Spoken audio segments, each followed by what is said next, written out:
Hi everyone, it's Luke here from IAM. And it's Andy from IAM. And today on Demystifying Compliance, we are talking about the trust advantage. I think that the trust advantage, or the advantage that trusts have, obviously is quite significant when it comes to things like buying power, but it can also be to their detriment as well, I think. Yeah. So I think that probably the best way of me framing this is me in my old FM days, we would take over national sites. So we used to run a national chain of garden centres, and they were all over the country. When you, the logic behind having a facilities management company that was sort of based in Bristol with a national presence is great. When you have sites dotted around the country, what you could do is the buying power is greater, but the issue you've got is the kind of local level intelligence you kind of miss out on. You still need to keep that. It's nice that you might have national contracts with a national fire provider or a national water treatment provider, I think there's only about 3 sprinkler companies in the whole country, so you've got to have a national provider because they all do national coverage and whatever. But the local intelligence that's my biggest learning curve actually, is local intelligence wins all day long, and local people to deliver those national contracts, working with one central organisation is really where it's at. National contracts with national providers generally, I find, don't work. So I think the mindset of in estates management and compliance, I think that is anyway. I think that scale should create an advantage, and I think it does create an advantage, but it shouldn't bring stupidity. And I think that's one of the key sort of messages that I've taken away in my sort of years of running a national FM business. That was what we want. We did want one strategy. We did want shared standards. We did want maybe sort of benchmarking across all of our different asset classes and all of our tasks, etc. That was all kind of the given. Smarter procurement is important, and it does provide you with kind of comparable data, I think, as well. But one size fits all kind of dismisses the sort of local level maintenance logic that goes with actually running a site efficiently. In my opinion, you might have a different opinion on that. I have no, I don't know. I think we've always said that local is better. Yeah. And but actually you have to sort of manage that. But I mean, I don't know, your mindset might have changed as we've sort of evolved. I think not that old, but I think there's generally a problem, because the mindset of the MAT will be, let's standardise everything because it's going to be a lot more efficient, whereas the mindset of the individual school will be slightly different. And to bring that to personal experience, my local village school, when it was on its own, had a tiny little swimming pool. It's more like a hot tub, if I'm going to be honest, but it had a swimming pool.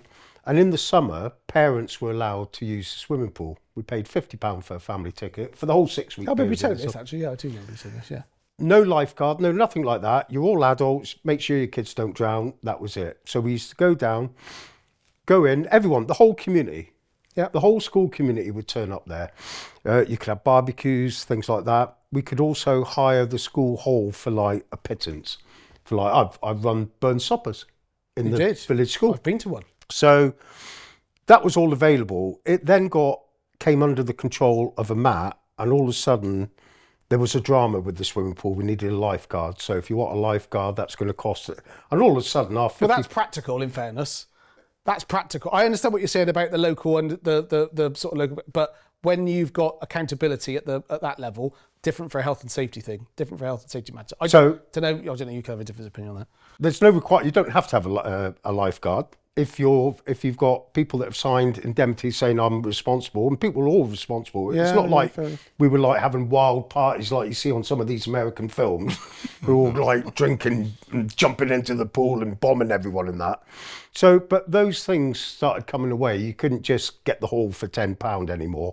It was going to cost you £110, and so there is that problem where you take the local out of local. Yeah. And again, if I relate that to my army days, because I don't know if you know, but I was in the army at one point. So you've got all the different regiments. They're all kind of clothed the same way, but each one of those individual regiments has got its own tradition. So not a lot of people know this, but when you're at a regimental dinner and the royal toast is due, everyone stands up and toasts the king with a glass of port. Everyone apart from anyone that's in the Guards division. Guards division don't stand up to toast the king. They remain seated all the time. And the reason for that is Queen Victoria said, Guards, their loyalty is not in question. So that's what they do. They don't have to take their hats and belts off when they go in the sergeant's mess, for example. And it's all quirky. And what we're not going to do is say, well, we don't care because the British Army stands up to toast the king, so the Guards will stand up. And we don't go the opposite way and say, because the Guards don't stand up, nobody else has to stand up. So it's very much like that for the school's perspective, because every school has their own tradition, has their own unique awareness of what's going on as well. And I think the main thing is, from a MAT perspective, before you instigate plans and processes, get everyone into a big room and just have a chat and just find out. Because what works well at MAT level might not work well at the individual level. The sort of central authority element of it. Yeah. The central authority element of it, without ignoring the local knowledge, Absolutely. is really sort of key. I think that's quite a key kind of point as well, because I think often as well, trusts tend to grow. They tend to grow by acquisition rather than design. I think if a school, if they take over a school or a school comes to them and take over, I think it's because they've they don't sort of may not plan to go into a certain area, but if the opportunity comes up, they'll take it. Yeah. And I think that's where the school needs to consider how it's going to inherit those operations and those habits when it comes to estates, and that local knowledge again of people on site, local people that obviously deliver services into that school as well. There's no reason why you can't go in there and build a better sort of strategic contractor procurement process and how to manage the same absolutely. Contractors and maybe have a better sort of reporting mechanisms in place. But I think it's important to have people on the ground as well, because I think that level of local relationship feeds into the sort of knowledge aspect of it as well. And I think that you've also got to prepare for things like emergencies. Yeah. And again, the local guy and the local knowledge of that person will know that your boiler does this in the winter and your air conditioning unit does that in the summer. Yeah. And that level of knowledge you can't just let leave. And I think that there's an element of local authority doing a procurement exercise and finding a cheaper national contractor. I don't think that there's a cheaper national contractor really, because that national contractor will come in, do the job, go. That person with local knowledge that you've got the relationship with is the person that you can call out at 3 o'clock in the morning. Yeah. He will know exactly what the problem is and he will be able to go and fix that problem, and he'll be there at the time you say, rather than calling the national call centre to go and do the same thing. So I think I think there's probably a case for both, I think, somewhere along the way, but I think probably the first way that you'd go about making sure that a trust has an advantage when it comes to estates management is scaling that judgment, or scaling that team and scaling that expertise with clear judgment, and use it as your advantage. And standardisation of things is a good thing. That's the win factor. But standardisation doesn't necessarily mean going out to national contractors to go and replace local guys. It's about going out and just getting the right set of data that you want reported on, and the right level of expertise locally to you that has the knowledge of what's going on in your site as well, I think. Yeah, absolutely. And of course you can't apply the rules of a secondary school that's got a site team of 4 people and expect to apply the same processes to a primary school that's got 1 part-time caretaker. So one of the main advantages I found talking to a number of MATs is the fact that if you do standardise things, if a caretaker goes on holiday, you can pluck a caretaker from another school, say a secondary school that's got 4 site team members, and just drop them in the primary school for the week, 2 weeks that caretaker's away, because it's all standardised, it's easy to do. But obviously each site, as we're highlighting, has got slightly different nuances, so you do have to take that into account.